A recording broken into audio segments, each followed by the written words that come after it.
और मिठाई की बात ना हो ऐसे कैसे हो सकता है। लेकिन अब सिर्फ दिवाली पर मिठाई की बात तो नहीं होगी, बात होगी आपके निवेश की भी, वेल्थ क्रिएशन की भी और right set of investment tool की भी। तो मेरे साथ महेश पाटिल हैं आदित्य बिरला सन लाइफ से, और आज हम एक्चुअली एक टेस्टफुल कॉन्वर्सेशन, मीठी कॉन्वर्सेशन करने ही वाले हैं। महेश, आपसे जब भी बात हुई हमेशा फंड्स पर बात हुई, इन्वेस्टमेंट थीम्स पर बात हुई, लेकिन मैं आपसे आज सवाल पूछने वाली हूँ कि आपकी फेवरेट मिठाई कौन सी है? काफ़ी सारी, बट यार देखते हैं। सबसे पहली जो मिठाई आएगी वो आएगी काजू कतली, क्योंकि देखिए म्यूचुअल फंड्स जो हैं उसे बहुत ही सौंदेश की तरह है, बहुत प्यार से, प्रिसेशन से, आप फंड मैनेजर्स का भी वही रोल होता है। ऐसे में अगर काजू कतली कोई पसंद करता है, यानी बहुत स्वीट, जिसको बहुत पसंद है, एवरग्रीन है, प्रीमियम मिठाई है, तो ऐसे लोगों को कौन सा म्यूचुअल, आप जब काजू कतली को सोचते हैं तो आपको कौन सा म्यूचुअल फंड ज़्यादा दिमाग में आता है, कैटेगरी ऑफ म्यूचुअल फंड? आपने बात की काजू कतली की, राइट? सो प्रीमियम है, राइट? एंड इसकी टेस्ट काफ़ी देर तक लिंगर करती है। तो अगर उसको रिलेट करें म्यूचुअल फंड्स कैटेगरी के हिसाब से, तो मुझे लगता है कि लार्ज कैप फंड्स, जहाँ पे large cap company, blue chip companies है, वो प्रीमियम कंपनीज है, राइट? एस्टैब्लिश कंपनीज है और वो एवरग्रीन रहती है, राइट?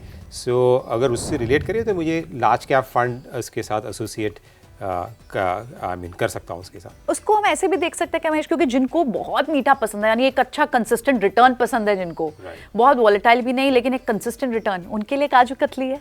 यस, बराबर, यस, सही बात है। दूसरी जो मिठाई रहेगी वो होगी बर्फी। बर्फी बहुत वाइडली यूज होती है, खूब एक्सचेंज होती है, लोग पसंद भी करते हैं, लेकिन उसके साथ एक कैविएट ये भी है कि शायद थोड़ा प्लेन फ्लेवर है, बहुत ज़्यादा स्ट्रॉन्ग टेस्ट किसी चीज़ का नहीं है, या जैसे आपने कहा मुंह में बहुत देर नहीं रहती, लॉन्ग लास्टिंग टेस्ट नहीं है।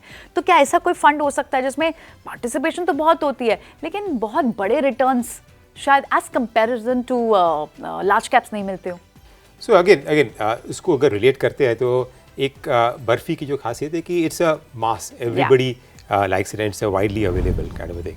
तो फ्लेक्सी कैप फंड है विच जो हम बात करते हैं कि वो एक कोर फंड होना चाहिए, एवरी इन्वेस्टर के पोर्टफोलियो में होना चाहिए, वो जिसमें सब कुछ फ्लेवर्स है, लार्ज कैप है, मिड कैप है, स्मॉल कैप है, और एक कोर होना चाहिए। तो आई थिंक बर्फ़ी का correlation I think flexi cap fund से मुझे ज़्यादा लग रहा है। ओके, ठीक है, चलिए नेक्स्ट पे चलते हैं। फिरनी या फिर खीर, जिसे कुछ समय लगता है बनने में, एकदम नहीं बन पाती है, 3, 4, 5 घंटे के बाद उसमें वो स्वाद आता है।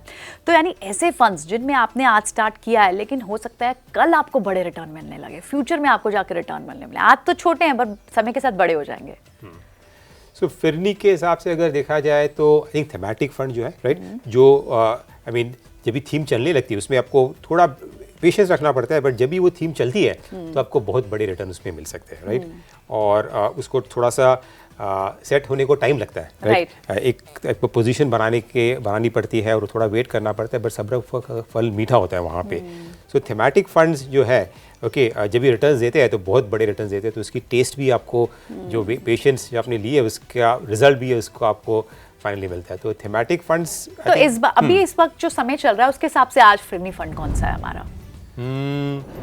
अगर सोचा जाए तो जो फंड जो सेक्टर अगर है जो अंडर परफॉर्म किया है, जहाँ पे वैल्यूएशन का भी कंफर्ट है, मुझे लगता है कि फाइनेंशियल सेक्टर जो है, राइट, जो कुछ कारण बिकॉज ऑफ रेगुलेटरी रीजंस की वजह से और एफआई की जो सेलिंग हुई है उसके कारण अंडर परफॉर्म किया है, बट अगर इंडियन इकोनॉमी यहाँ से ग्रो करती है तो ये सेक्टर भी यहाँ से उभर के आ सकता है। तो मुझे लगता है कि फाइनेंशियल सर्विसेज एक काइंड ऑफ अ कॉन्ट्रा भी है, राइट, ओके, जिसमें अपना अंडर परफॉर्मेंस हुआ है तो एक तरह से वो प्रिपेयर कर रहा है, बट अगले 1 साल में वहाँ पे रिटर्न्स आपको एक्चुअली वेरी वैलिड पॉइंट, क्योंकि आप सारे सेक्टर्स में देखें तो सबसे ज़्यादा 20-22% ऑल टाइम हाल से अपने बैंक ही गिरे हैं, तो वहाँ पर पहले रिकवरी आएगी। ओके, एक और मिठाई जो बहुतों को बहुत पसंद है लेकिन टेस्ट बहुत स्ट्रॉन्ग होता है उसका, मीठी खूब होती है, वो है जलेबी। लेकिन जलेबी की क्या बात है खास कि वो बहुत ही घुमावदार होती है। क्या कोई ऐसा फंड भी है जो मीठा है, रिटर्न देगा लेकिन लीनियर नहीं होगा? सो अगर स्मॉल कैप और मिड कैप की बात करते हैं, right, I mean short term में उसमें वॉलेटिलिटी रहती है, आपको ज़्यादा उतार चढ़ाव रहते हैं। हालांकि अभी लास्ट 3 साल में ये सेक्टर एक तरफ गया है, लास्ट 3 महीने में हमने देखा है इन्वेस्टर ने कि यहाँ पे अभी थोड़ी वॉलेटिलिटी आ गई है, बट लॉन्ग टर्म में अगर इसने स्मॉल कैप में या मिड कैप में इन्वेस्ट किया, उनके रिटर्न्स बहुत अच्छे रहे, better than any other category, but उसमें उतार चढ़ाव रहे। तो आई थिंक जलेबी मुझे जब भी सोचता हूँ मिठाई और फंड की तरफ, मुझे small cap mid cap funds की मीठी तो होती है जलेबी और रिटर्न भी स्मॉल कैप के बढ़िया होते हैं। ठीक है, अभी पूरी कॉन्वर्सेशन हमने कर ली, लेकिन महेश आई एम श्योर आपके मुंह में भी पानी आ गया होगा। अब आपकी फेवरेट मिठाई कौन सी है, अभी बताएं।